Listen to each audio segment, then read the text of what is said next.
8 days to the hotly contested 2017 general election, the body of the Independent Electoral and Boundaries Commission ICT manager Chris Msando would surface at a forest in Kikuyu, Kiambu County. In our mind as a commission, the only issue is who killed him and why. And that's a question that must be answered. Msando was the face of technology at the IEBC, the man in charge of the data, electronic register, KIMS kits and the IEBC portal to which results were to be relayed. A system that is simple, verifiable and auditable.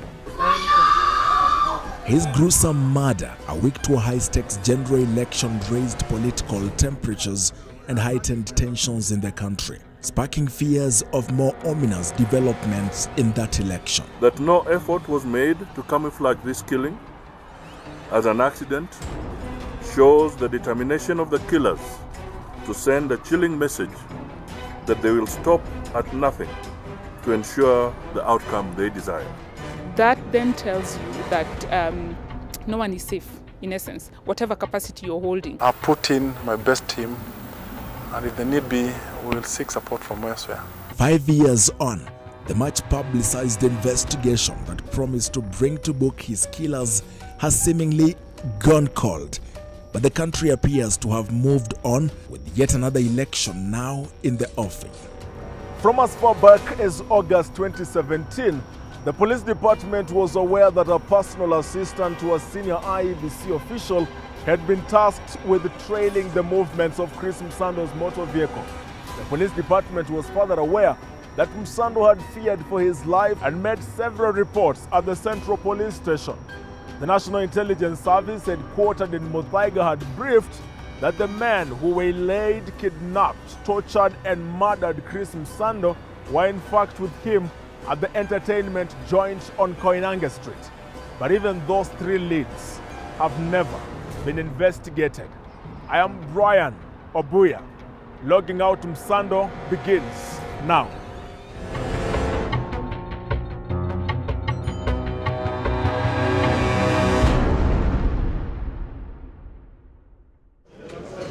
Just wait.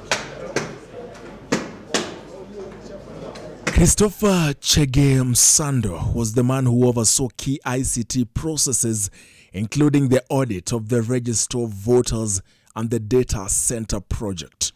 Chris Msando became the man to watch in the election that deeply relied on technology.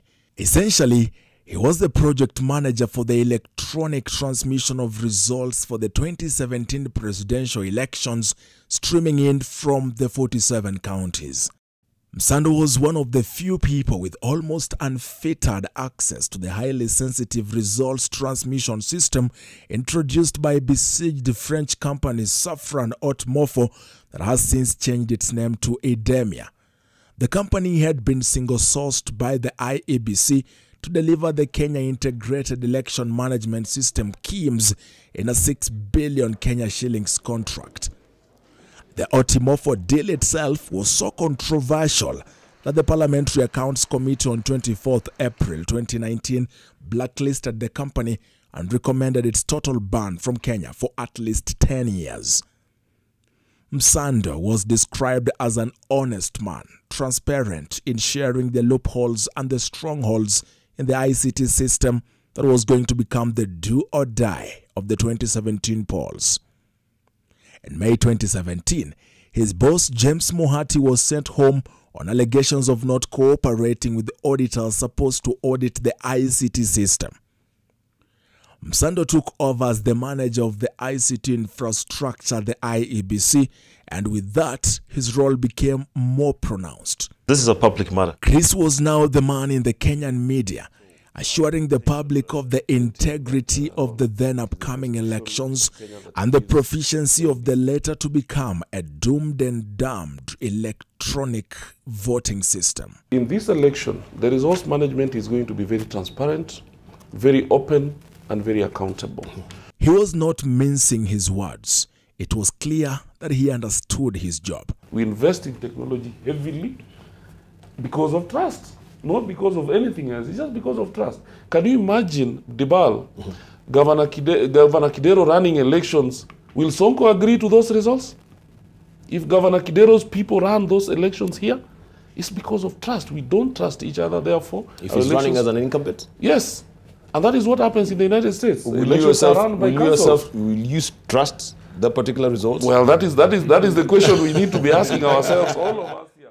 The ICT department would later be placed back in the hands of Muhati. His suspension had come to an end informally. The commission that publicly sent him home somehow did not tell the public about his silent return.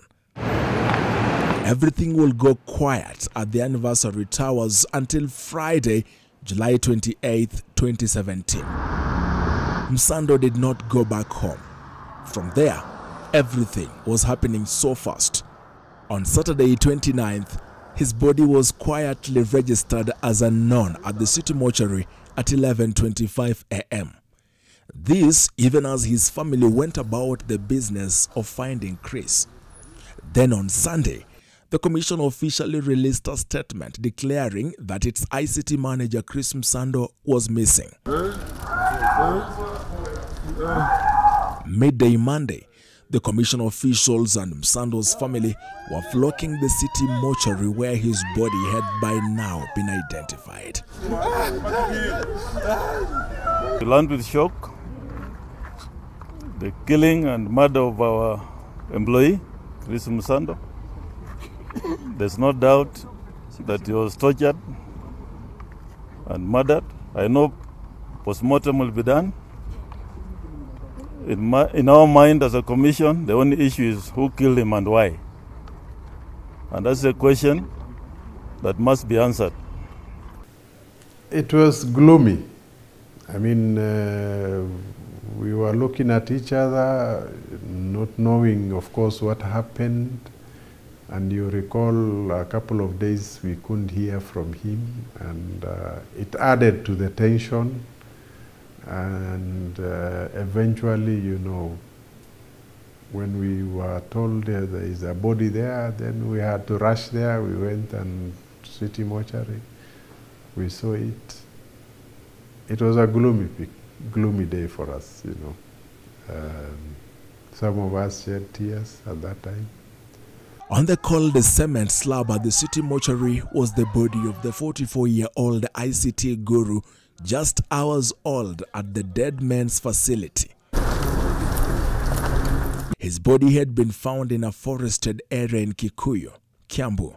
Msando's body had 3 deep cuts on his hand, still bleeding, marks around his neck. A post-mortem examination later indicating that the father of 4 had been tied up and strangled to his death by powerful hands.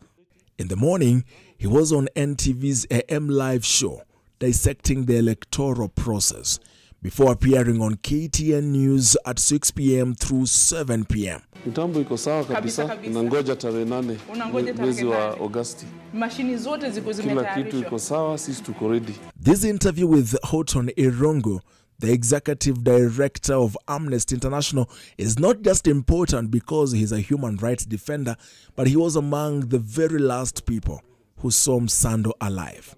The death of Chris Msando, personally wounded me because I was with him on a breakfast show that morning. The night he died, I actually was in a studio, and it probably was an NTV studio. And I listened to this man very comprehensively and very clearly explain the protection that they were taking to ensure that the election results were not hacked, and essentially what their digital security strategy was. To have him killed in the way that he was killed really deeply wounded me. And it, of course, it horrified the nation. Actually, you recall at that time we had the actual director was away on leave, and we had just asked him to step in, and so that's why we had very close discussions and working relationship with the late, and personally it touched me as, his chair. It was really touching. With Msando now a dead man, focus had shifted to the one night he was away from home. The Directorate of Criminal Investigations, at the time under Ndegwa Muhoro, promising that no stone would be left unturned in this high-profile investigation that hit global headlines. I want to say that we are professional investigators. They'll follow, they'll pursue all leads available and possible to get to the bottom of this. I'll put in my best team, and if the need be, we'll seek support from elsewhere. But I'm very confident that we have a team that is able to unravel this. They have done it before. I don't see why we can't do it now. Otherwise, I urge Kenyans not to speculate. In a couple of hours of what police say were intense investigations, they had come up with a theory and a possible motive behind the heinous abduction and murder. It was at this point that the name of one Carol Maryanne Wairimu Ngumbu would feature prominently. And for the first time, it would be established that it was not just Msando who had been brutally taken out, but so had a young woman. Police painting the picture of a crime of passion, despite the evidence pointing to other directions.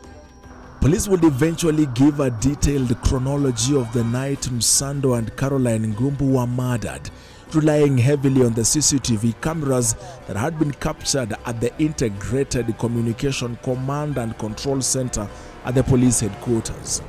The narrative showed that on Friday at about 8:50 p.m., Msando left his office at Anniversary Towers and was spotted in the company of two other persons, a male and a female, at Club 7 on Koinange Street. Msando's vehicle was captured by the cameras at the Uhuru Highway Haile Selassie Avenue roundabout at 2:24 a.m. His vehicle would again be captured a minute later at the Bunyala Road Uhuru Highway roundabout heading towards Mombasa Road. In both instances, the vehicle had two occupants, a male and female, in the front seats.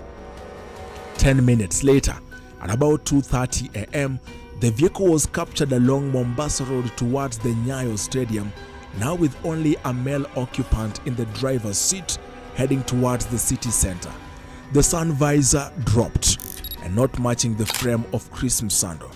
This widely gave rise to findings that Msando and his girlfriend Carol Ngumbu were forced into another motor vehicle at a dark spot near Mata Hospital before being murdered somewhere.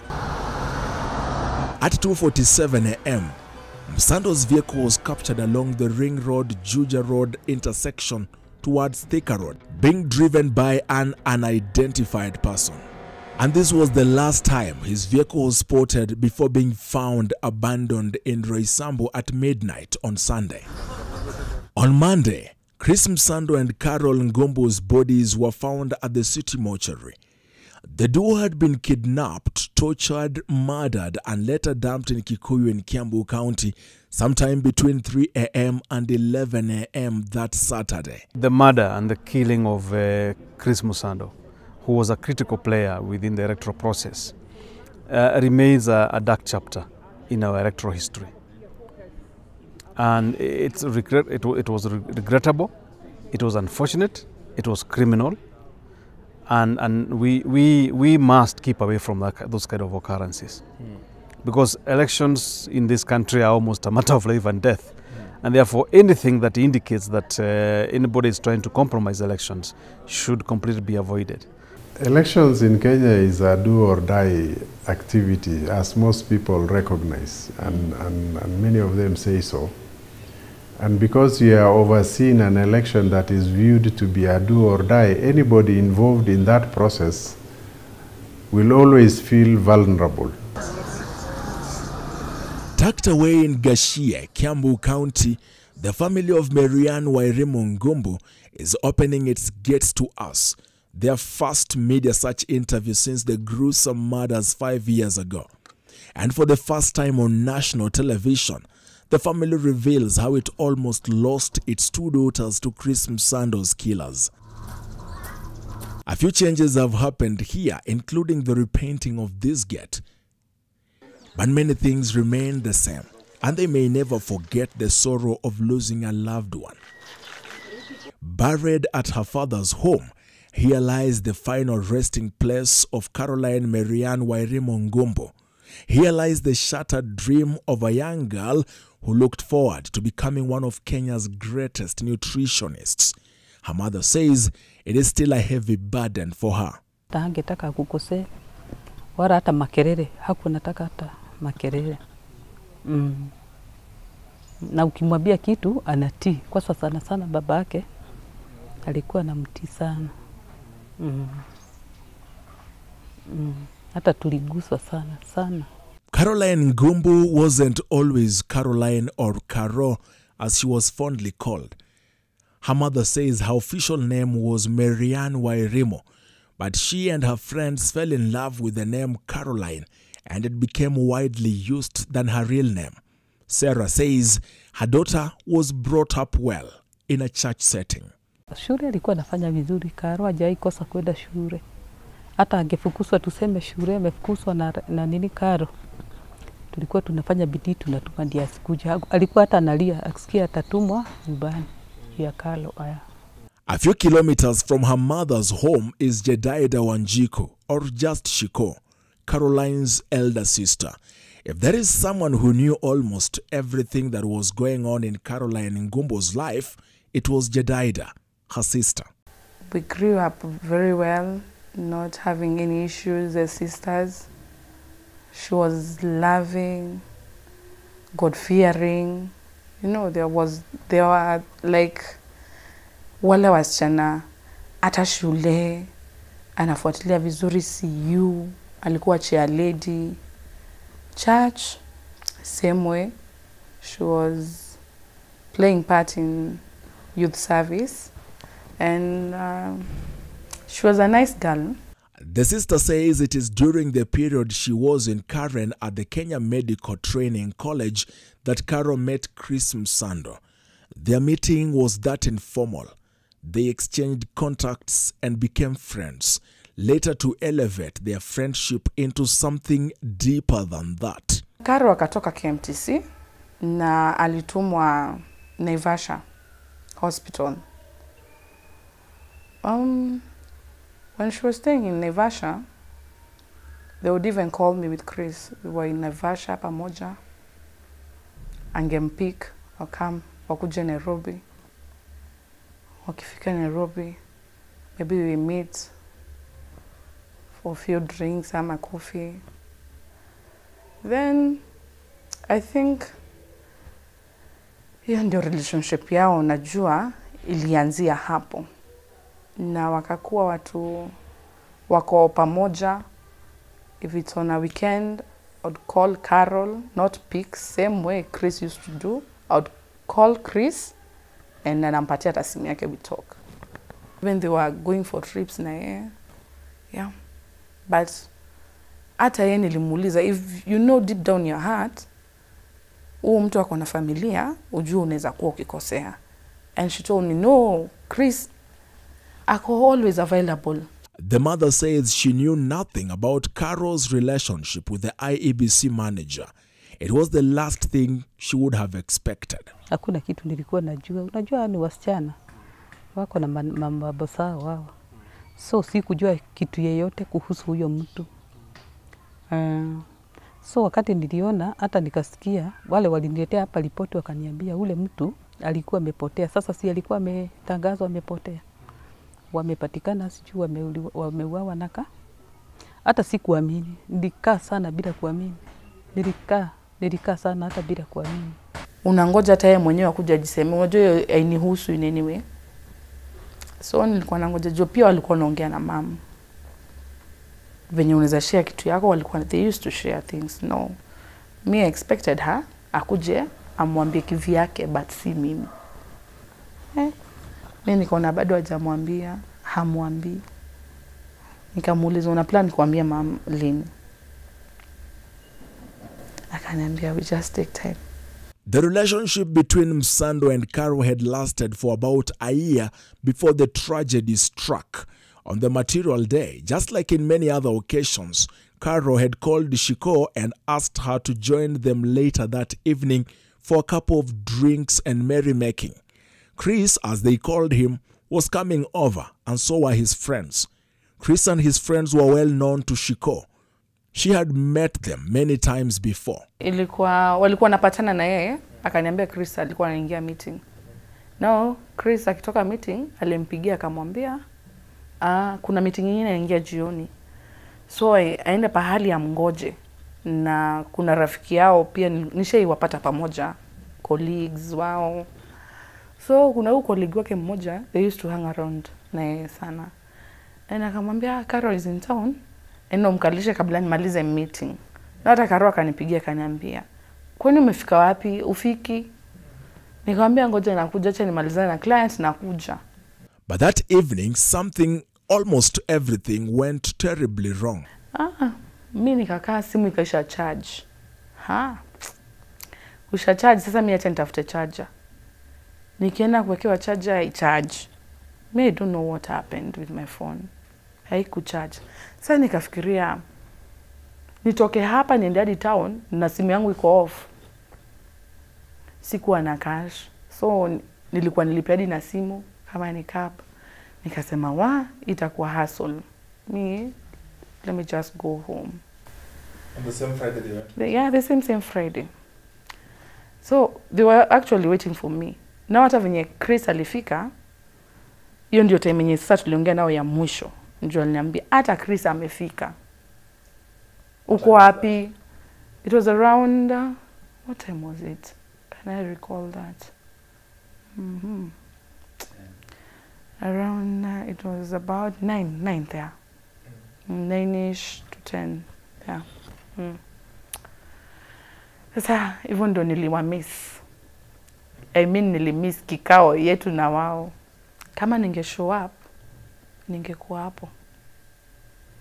Juu mimi simu ilinisaidia ikazima. She retired to bed, but more was to come. Ikafika asubuhi. Asubuhi nikampigia simu. The first thing I did, vile niliamka, nilimpigia.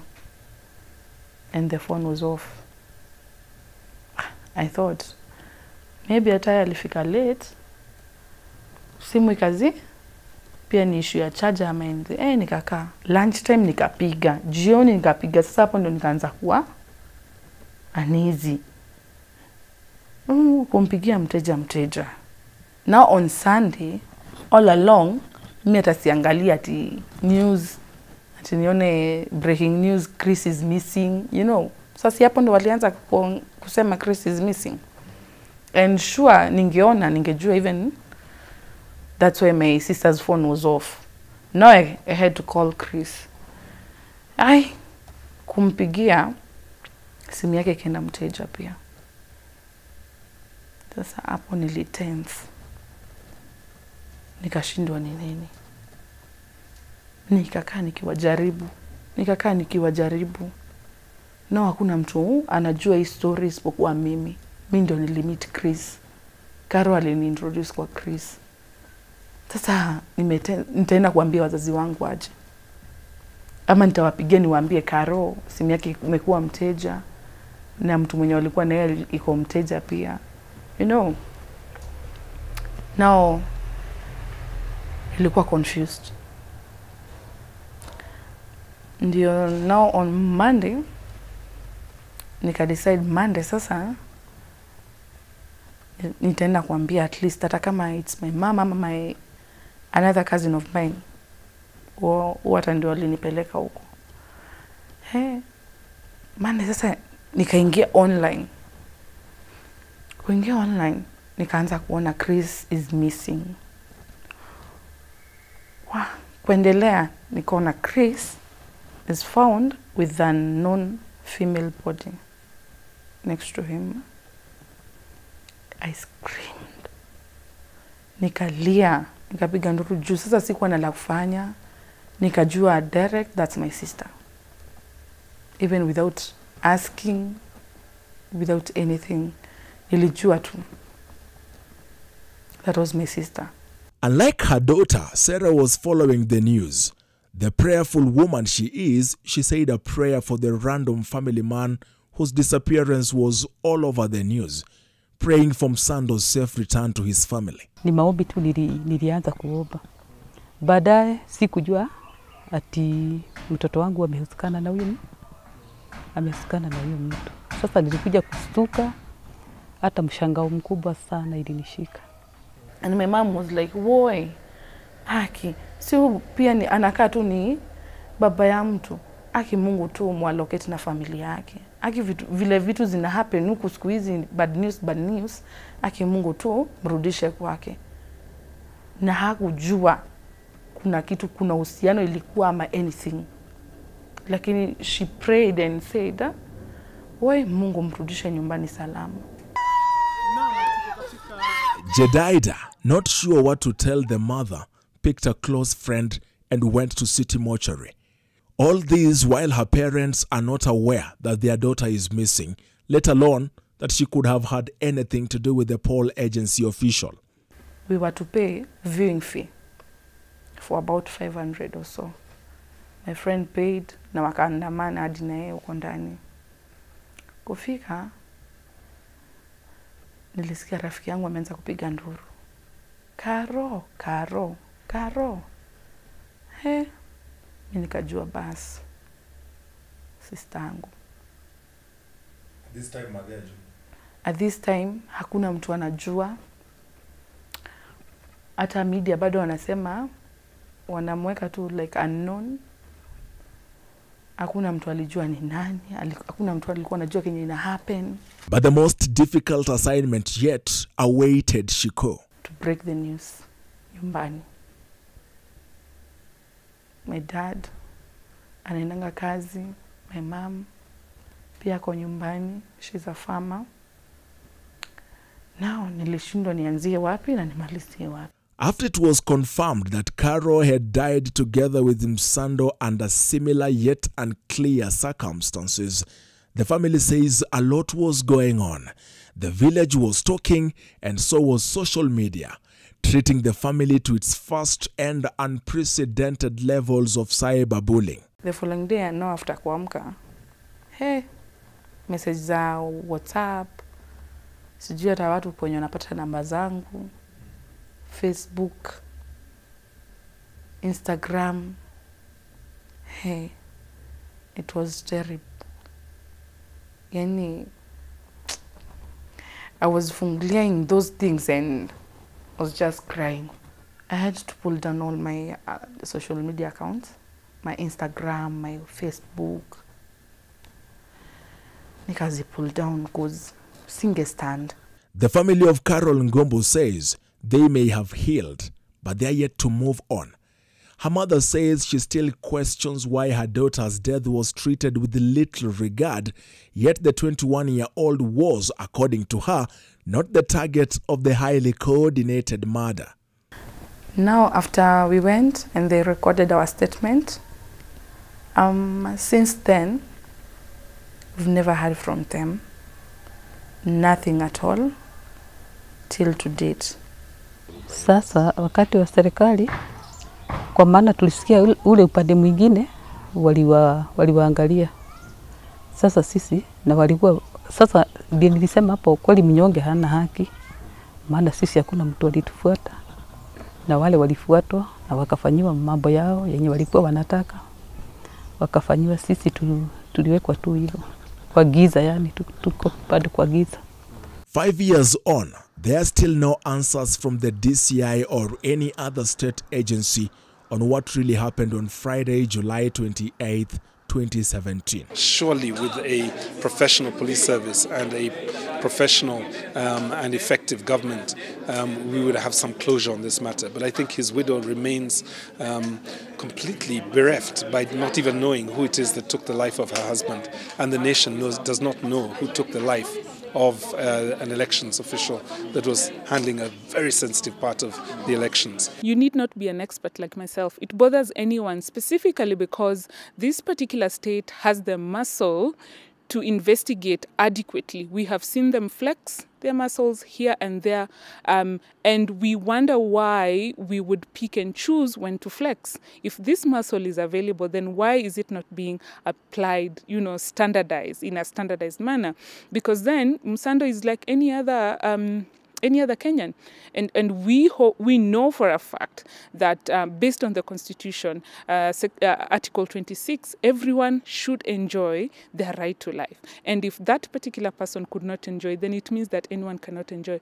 Further, given that particular way in which this person lost their life and the way in which the state has handled that particular case, then you lose trust in the state, which is the holder of the duty to offer full enjoyment of the right to life as well as security, and then it cascades to the judiciary, because then we see that in essence nothing will ever be done, and yet we know that justice should be our shield and our defender. We must prepare for accountability, for holding to account, all those involved in electoral offences.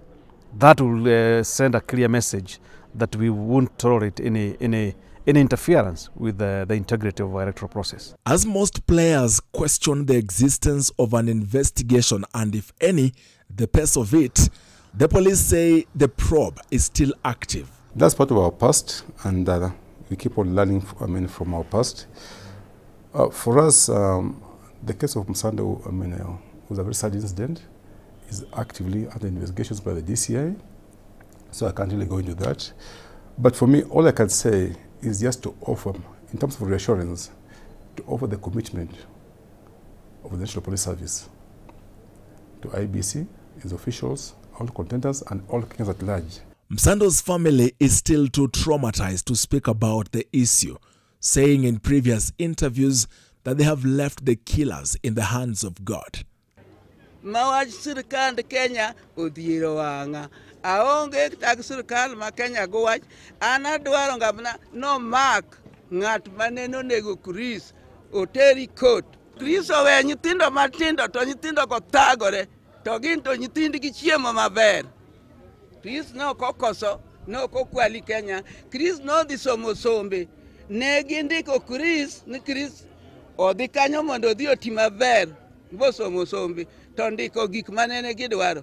Ne Chris otimo nigi ang'o mane inego Chris to kose ka ne gineno ni Chris rach ne giriembe ne ginege nang'o ne giriembe to oduogo na an wuon go mahere kata rach.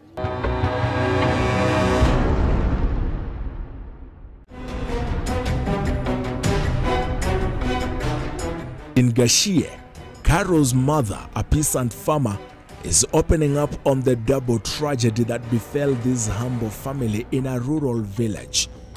They say they not only lost a daughter, but also felt abandoned and neglected as senior government officials and other leaders directed all their attention to Chris Msando's murder. His widow, Eva Buyu, was later appointed to sit on the board of the Export Processing Zone Authority, EPZ. Carol's family says all they want is justice for the young woman who appears to have paid the ultimate price in a war that was not hers. Kwa maana nilisomesa mtoto wangu hata loan zingine nilikuwa nimekopa nililipa baada yake kufariki. So nilikuwa na hard time tukiwa na baba yake sana. Juu tulikuwa tumejitolea kabisa.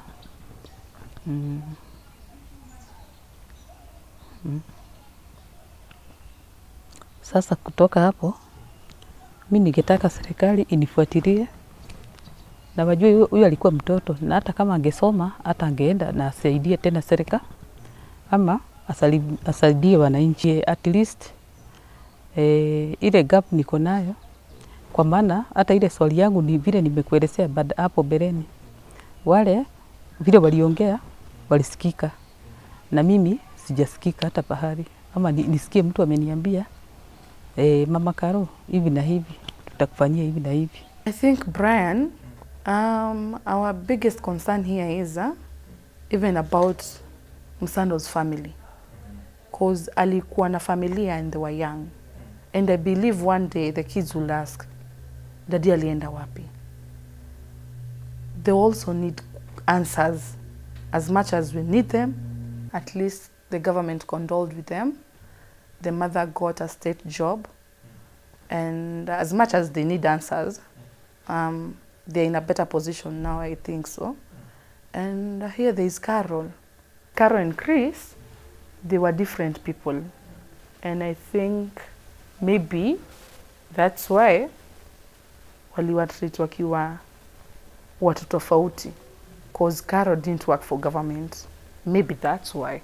I'm not saying, maybe that's why. And it's so unfair. Because pia Carol ni mtu. She's also human. Right to life is right to life, irrespective of who you are. And that's why we have Prevention of Torture Act, we have Persons Deprived of Liberty Act, because then we are saying whether you are a capital offense person who has been charged and you're serving life, you still enjoy the right to life, right? You still access health services, you still get to see your family, you enjoy a few rights that the law in itself can never take away from you. So by extension, when we are looking at the murder of Carol Ngumbu, and that no one talks about it, and that no one is angry enough or strong enough to even address it, is a question that we need to be very concerned about. It is sad, further, that we even pull the sex or gender card when it comes to someone's life. That in itself is a question that then we need to look into. Msando had exuded confidence that electoral loopholes in the electronic system had been sealed and that no ghosts would wake up to vote on the election date. What we are putting in place as a commission is to ensure that we identify and mitigate all the risks that are out there in terms of technology and breach of systems. We are alive to the fact that those breaches are happening right now. The death of the father of four threw the credibility of the general election into question and raised political temperatures. Tunataka tujue IEBC kama watahakikisha uchaguzi unaokuja utakuwa wa haki, kwa sababu wakiiba safari hii Kenya haitakubali. At the center of the murder investigation was a heated political anger, featuring among other players Gatundu South Member of Parliament Moses Kuria. Immediately news of the death of the ICT manager Chris Msando broke, focus sharply shifted to a Facebook post made hours earlier by the legislator. It is during Msando's disappearance that Kuria posted an image of the IEBC official's car that was found parked in a Roysambu estate. I've had to live with a barrage of innuendos, accusations and suspicions that linked me to the disappearance and the death of Chris Msando. In the said post, he described the late electoral official as an idiot who was busy enjoying a sweet time with a female companion at a time when Kenyans were busy looking for him. That Facebook post caused an uproar and put the lawmaker on the spot. The post has since been pulled down, but it forced the legislator, who is now running for governor in Kiambu, to break his silence.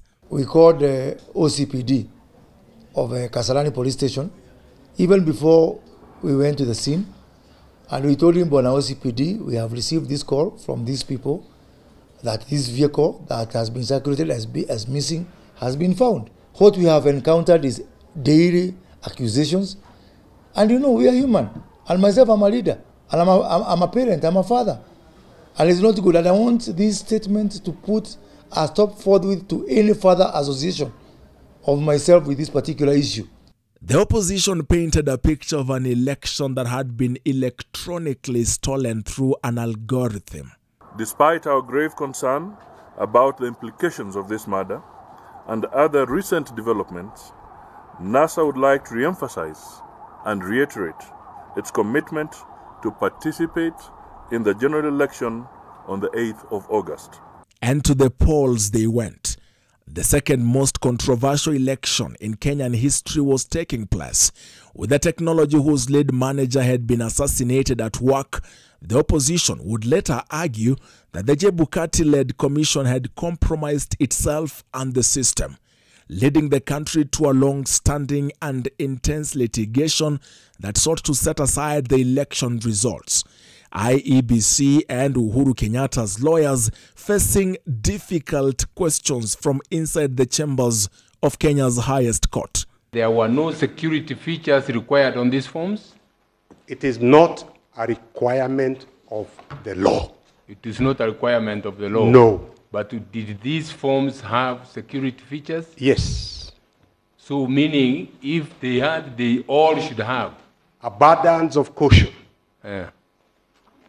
The commission, out of abundance of caution,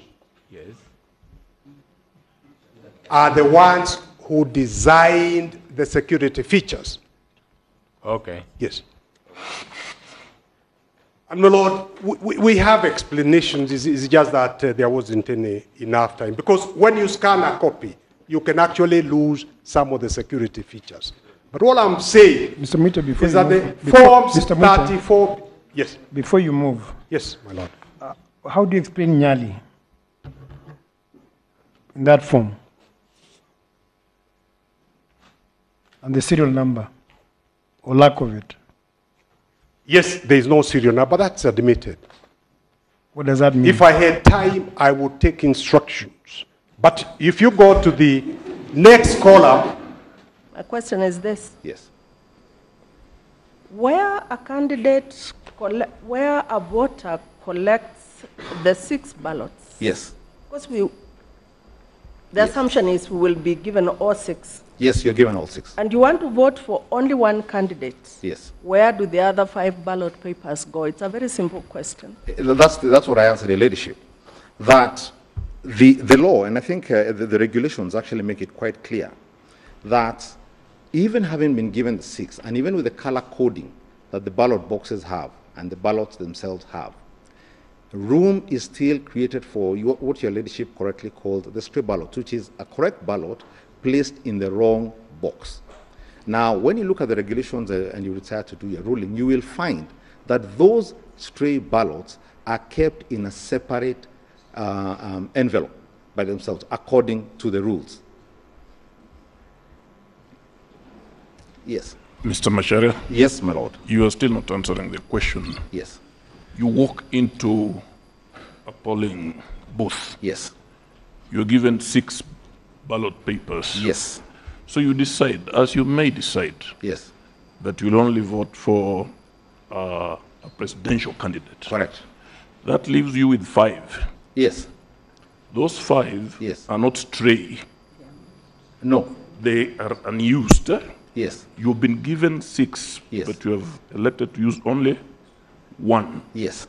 That leaves you with 5. Yes. What we are asking, where do those 5 go? How are they accounted for? It's a simple question. Oh, yes. They're not stray. No, they're not stray. They can only be stray if they have found themselves through in the wrong ballot box. And that's the point. Okay. So they're not stray. So you still remain with 5. Yes. Where do you put them? You carry them away? No, no, no, no, no. How are they accounted for? No, and that's the point I'm making. You vote. You vote for 1, and vote for the 2nd, and vote for the 3rd. You have 6. 2 weeks later, for the very first time in the history of Africa, and only the 4th time in the world, the Supreme Court reached the dramatic verdict, throwing out the entire presidential election on, among other issues, a controversy over servers which the commission was accused of refusing to open despite the court's clear directives. A declaration is hereby issued that the presidential election held on 8th August 2017 was not conducted in accordance with the Constitution and the applicable law, rendering the declared results invalid, null, and void.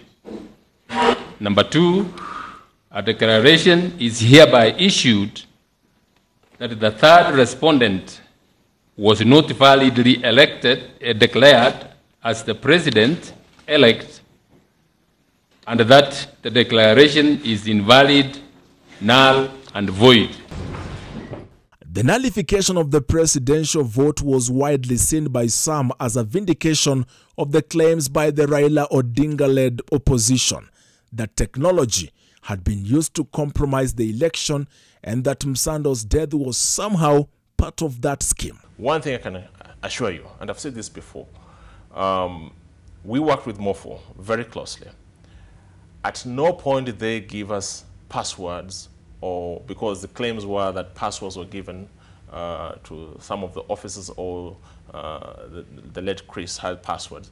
No password was given to any officer before the eve of the election. But then again, it changed the whole environment, right? Because someone as senior as that, having his whole livelihood and his whole essence in terms of being an expert practitioner in that level being taken away just like that. And, you know, there are other people who died also, you know, because of that particular incident, set a tone of we will do whatever it is that we want to do and we will craft it as we would wish to, and there's nothing you'll do about it. And so you cascade that to the general Mwananchi, or rather, you know, the everyday Wanjiku, and it raises eyebrows. It's a dangerous situation. It's very slippery.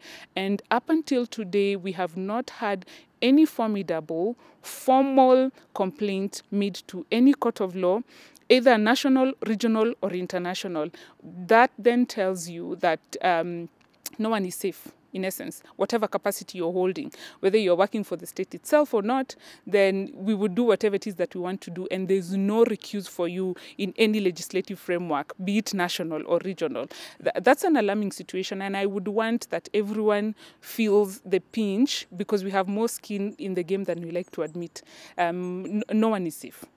Even, I mean, a journalist, an expert like myself in human rights, anyone who vouches for right to life or security of the person, in essence, is exposed. As the country grappled with the gravity of Msando's killing and its impact, it would emerge that the IEBC official had feared for his life and made reports to police several times.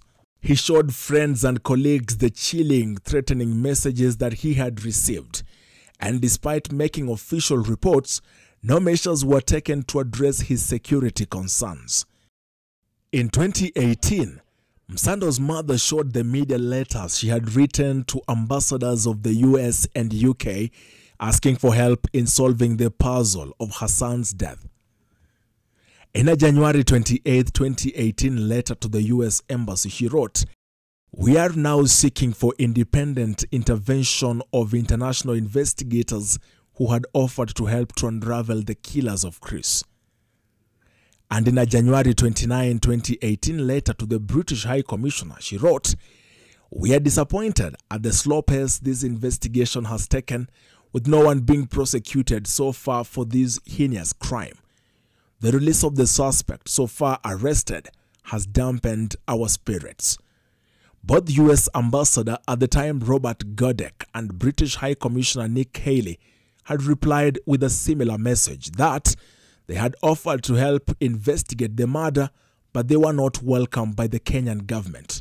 And here is what the government spokesperson Eric Kiraithe had to say when that question was posed at him. To call FBI and whatever, who else, and Mossad and whatever, it's very easy, but the government has no intention to use such actions to manage perception. It remains unclear why the Kenyan government has never accepted any international help to assist in unraveling the murder of Chris Msando and Carol Ngumbu, despite the lack of progress in investigations by Kenyan detectives. State complicity. Simple. The death was not a normal death. The circumstances under which she died were not easy to understand. And at the end of the day, there were no investigations. 2 words, state complicity. In 2020, Dr. Roslina Kombe, a former IEBC commissioner, posted a tweet that suggested internal complicity at the commission in Chris Msando's murder, saying, "Painful that instead on this day 3 years ago, your own colleagues led you to the slaughterhouse. Like Judas, they sold you for 30 cents. The former commissioner has been dishing out a series of tweets within the last 5 years of Chris Msando's murder mystery.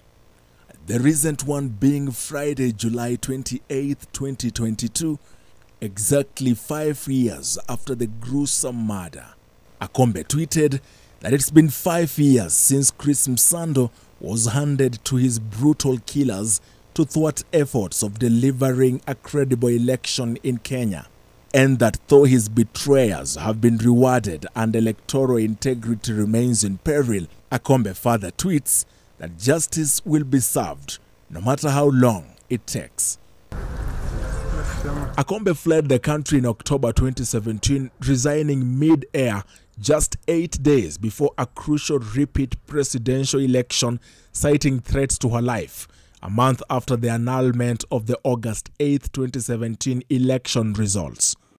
Observers say the many clues given about the murder over the years should have led to a breakthrough by now. You know, when you get into these murky things, like they say in politics, you better, mnasema kwa Kiswahili, yaliyopita si ndwele tugange ajabu, because if you touch it, you're going to touch raw nerves, and those raw nerves are willing to speak what they also know, maybe like what Sudi was saying, and then it will just implode from within, and it will just be a serious security problem for the country. Two words, state complicity, and that's why nothing was followed, no investigations, nobody was arrested, and nobody wanted to talk. IEBC officials say election seasons such as this brings back the chilling memories of that gruesome yet unresolved murder. Well, it's scary. Don't forget, I was the chair of ICT, and I was working closely with Chris, and you feel, are you the next, you know? And I remember during that week, sometimes, you know, I just put off my phone. I don't even get any calls. Sometimes you don't sleep where you are sleeping. You just, so all the time you are looking over your shoulder, you know. It's very scary. And a lot of staff do feel scared, you know, by such, when such incidents, unfortunate incidents happen. If you look at even our staff in the commission, especially ICT and election, they are now frightened because of so many, you see in this, most of the media, I mean the press, the gutter press are, you see their photos on all of these gutter presses, social media posts. Okay.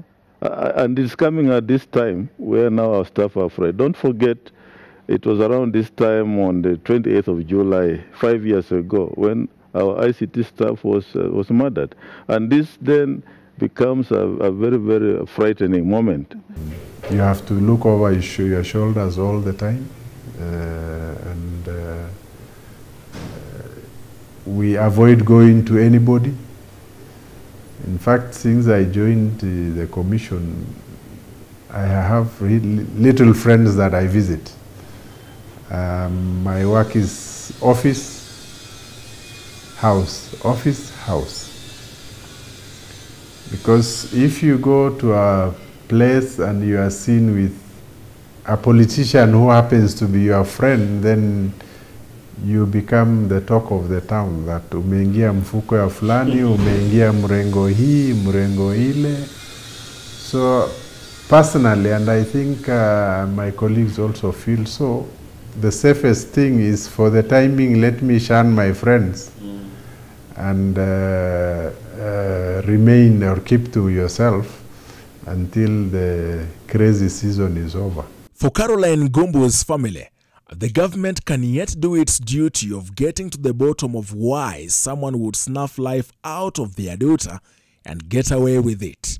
The reason why wakukuja kwetu kutuelezea what happened,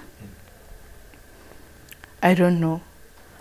And the least they would have done is at least ata kuita a public inquest, whereby at least tungepata answers moja mbili, na pia wangeshindwa wangekuja watuambie, cause pia naamini si cases zote zinapatanga suluhisho.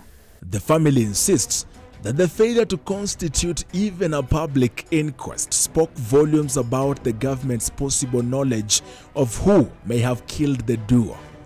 The farthest the DCI went in investigating the murder of Christopher Msando and Carol Ngumbu was to arrest Andrew Rono, an accountant at a state corporation, detaining him for 19 days before the court ordered for his release. Rono was Msando's landlord, and they had exchanged harsh words over 9 months before his murder. A 17-year-old pupil was also arrested in Migori with a phone that was reportedly used to send threatening messages to the ICT manager. The court ordered for her release since police could not link her to the phone or any wrongdoing. Police never paraded 3 people they claimed to have arrested in tracing Msando's last movements before his killing. The police account of his vehicle's movement remains disputed by several other accounts that the slain IEBC officer could have been waylaid by his killers. The murder of Christopher Msando was not the only one that rocked the Electoral Commission in 2017. The body of a middle-aged female teacher who was a deputy presiding officer with the IEBC was discovered in a thicket at Sega Trading Center in Siaya County. The body was that of Miss Caroline Odiga, found by residents who were on their way to attend the burial of Chris Msando in Lifunga village. Her murder is yet to be fully investigated. With another election days away, the safety of the Electoral Commission's officials has come into sharp focus, especially with both sides of the political divide accusing the other of having insiders within IEBC or intimidating the commission. With the daunting task of delivering a credible election ahead, the ghosts of a Supreme Court judgment haunting it, several court rulings appearing to question its fairness, IEBC is racing against time to take Kenyans to another election. But for the family of Christopher Msando and Carol Maryanne Wairimu Ngumbu, it's a different question. Where is justice for their kin 5 years on? Brian Obuya, NTV.